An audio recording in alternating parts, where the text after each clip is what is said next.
ती बघता बघता दिसलं म्हणून. आपण कुणाचा आदर्श घेतोय? आज आपल्या जीवनातलं येणारं सुख दुःख निम्म्यापेक्षा जास्त सांगते मी, आता आपल्या जीवनातलं सुख दुःख हे आपण कुणाचं ऐकतोय, कुणाचा उपदेश घेतोय आणि कुणाचं मार्गदर्शन ऐकतोय याच्यावरती अवलंबून आहे. आपलं यश अपयश आपण कुणाच्या सानिध्यात आहोत, कुणाच्या विचारांची जोपासना करतोय याच्यावरती अवलंबून आहे. बाप आपला आदर्श असला पाहिजे ज्यांना आयुष्यभर हाडाची काढीन रक्ताचं पाणी केलंय. आई आपला आदर्श असला पाहिजे जिनं 9 महिने 9 दिवस आपल्याला या उदराच्या खोलीत वाढवल्या. कल्पना करा, या स्वार्थाच्या जगात 10 रुपये एखाद्याला दिले तरी व्याजासकट परत कर म्हणण्याची पद्धत आहे. केलेच एखाद्यानं आपल्यावरती उपकार तर ते 10 वेळा बोलून दाखवण्याची पद्धत आहे. पण जिनं अनंत यातना अनंत दुःख सहन करून आपल्याला जन्म दिला, हाडाची काढीन रक्ताचं पाणी केलं. काही प्रसंगी नाही कळत पोरांना. एक जण म्हणला, हो ताई, आईनं जन्म दिला असं काय मोठं केलं? जन्मच तर दिला, काय तिचे उपकार सांगता तुम्ही सारखे? जन्मच तर दिला तिने, मला तिचा उपकार फेडायचा आहे. भरपूर लोक म्हणतात आईनं उपकार केला, आईनं उपकार केला. मला आज तिच्या उपकारातून उतराई व्हायचंय, काय करावं लागेल? म्हटलं फक्त एक कर, शेजारचा दगड वीट घे आणि ती वीट पोटाला बांध. म्हटलं यानं मी आईच्या उपकारातून उतराई होशील. फक्त ती वीट पोटाला बांध, 2 दिवस फक्त ती पोटाची सोडू नकोस. त्या पोरानं सांगितल्याप्रमाणे वीट घेतली, पोटाला बांधली आणि घरी चालू लागला. पण बिचाऱ्याला चालता येईना त्या विटेमुळं, त्या ओझ्यामुळं. घरी बसायला गेला, जेवण करण्यासाठी बसला तरी बसता येईना, जेवायला गेला तरी जेवता येईना, उठायला गेला तरी उठता येईना, झोपायला गेला तरी ते डिस्टर्ब होऊ लागलं, झोपता येईना, झोप व्यवस्थित लागेना. 2 तासात परत आला. हो ताई, काय असं सांगितलं, आईच्या उपकारातून उतराई व्हायचं आणि वीट बांध म्हणून? हे असं कोणी उतराई होतं?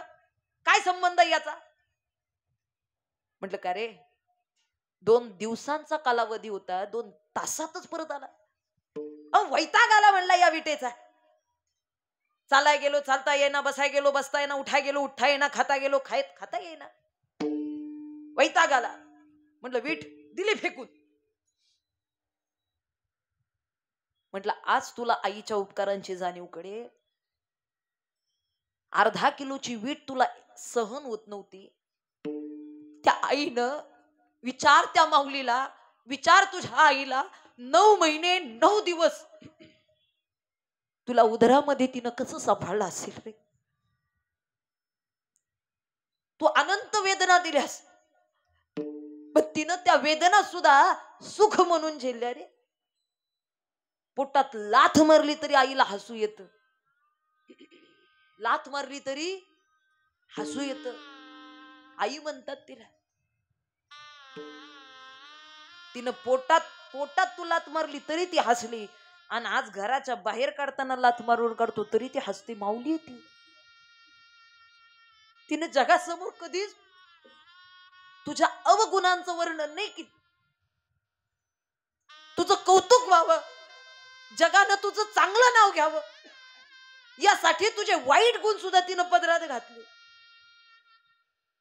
जगानं तुझ्या गुणांचं हसू केलं, पण त्या आईनं तुला पदरा आड घेतलं. आज जगातलं श्रीमंत कोण आहे आपल्या नजरेत? ज्याच्याकडे गडगत पैसा संपत्ती आहे, मोठा बंगला, मोठी गाडी आहे, असा व्यक्ती का? नाही. मी म्हणेन ज्या घरामध्ये म्हाताऱ्या आई बाबांचा हसण्याचा आवाज येतो ना, ते घर श्रीमंताचे ओळखून जातं. जय हो. मग ती झोपडी का असेना, त्या घरापेक्षा श्रीमंत घर नाही ज्या घरात म्हातारी आईबाप हसऱ्या चेहऱ्यानं जेवण करतात. नाही तर बरीचशी म्हातारी आईबाप एका कोपऱ्यात बसून रडतायत, भावना सुद्धा व्यक्त करू शकत नाही.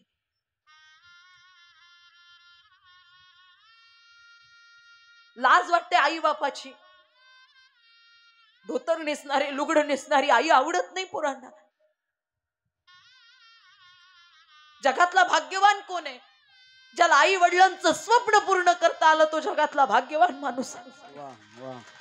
आणि जगातला पुण्यवान कोण आहे? ज्याला आई बापाचं प्रेम प्राप्त करता आलं ना तो जगातला पुण्यवान व्यक्ती. याच्यापेक्षा वेगळं पुण्य कोणतं सांगा? सकळ तीर्थाची धुरी जे का माता पितरे तया सेविसी किरी शरीर लोणतीचे. आज जेव्हा आम्ही दशक्रियेला 13व्याला वर्ष श्राद्धाला जातो ना, मुलं मुली सुना रडतात, ढसढसा रडतात मुलं. ताई सांगा ना देवाला माझ्या आईला परत पाठवायला. ताई सांगा ना देवाला माझ्या वडिलांना परत पाठवायला. म्हटलं का आता का पुन्हा बोलावता? होती तोपर्यंत नाही तिच्याशी बोलता आलं. होती तोपर्यंत दिवसातून 10 वेळा फोन करायची. जेवलास का, बरं आहेस का, जेवलास का, बरं आहेस का. वैताग यायचा हो. काय सारखं जेवलास का, बरं आहेस का. म्हटलं मग आज आमच्या लक्षात येते हजारो नंबर फोन मध्ये सेव्ह आहेत, पण एकही फोन तू बरा आहेस का विचारण्यासाठी येत नाही.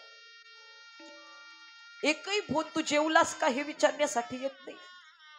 वाट पाहतो माझ्या आईच्या फोनची, की कोणत्या तरी क्षणाला माझ्या आईचा फोन येईल.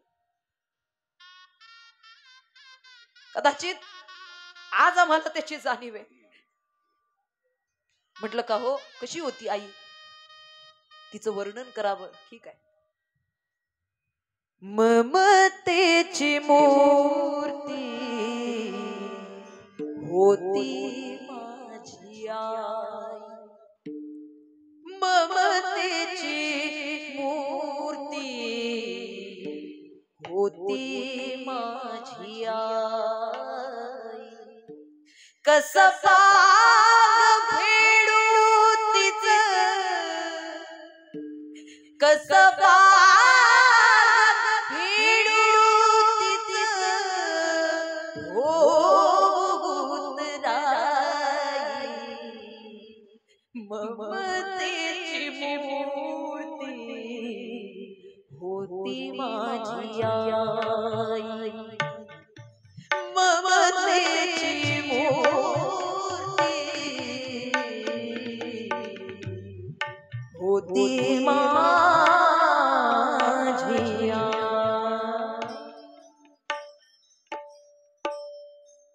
आज खरी अर्थानं तिचा भास होतो. तिनं बांधल घरट. आज प्रत्येकाच्या आईनं जे आपल्यासाठी आज हे घर बांधले, फ्लॅट घेतला, मोठा बंगलो घ्या, मोठा फ्लॅट घ्या, त्या आईनं जी झोपडी निर्माण केली ना प्रपंचाची, त्याच्यामध्ये जे सुख होतं, त्याच्यामध्ये त्या आईच्या सहवासात राहण्याचा जो आनंद होता, आज प्रत्येक जण ती गोष्ट मिस करतो. प्रत्येक जण त्या गोष्टीमध्ये आठवण काढतो. तिनं बांधल घरट, दिला उबारा निवारा. तिनं बांधल घरट, दिला उबारा निवारा. घेऊन या पंखाखाली लागू दिला नाही वारा. घेऊन या पंखाखाली लागू दिला नाही वारा. दूर उडाली पाखर, पांग आईचा फिटाया. दूर उडाली पाखर, पांग आईचा फिटाया. आज घायाळ पक्षी जाई पिला भेटाया. आज घायाळ पक्षी जाई पिलाना भेटाया, जाई पिलाना भेटाया, जाई पिलाना भेटाया, माया मंदिर हालाले लागे कळस फुटाया, आज घायाळ पक्षिणी जाई पिलाना भेटाया. आज तिचं अस्तित्व कळतं, आज तिचं मातृत्व कळतं. आज विविध जिल्ह्यातून, विविध तालुक्यातून, अनेक भागातून आपण आलेली सगळी माणसं आहेत.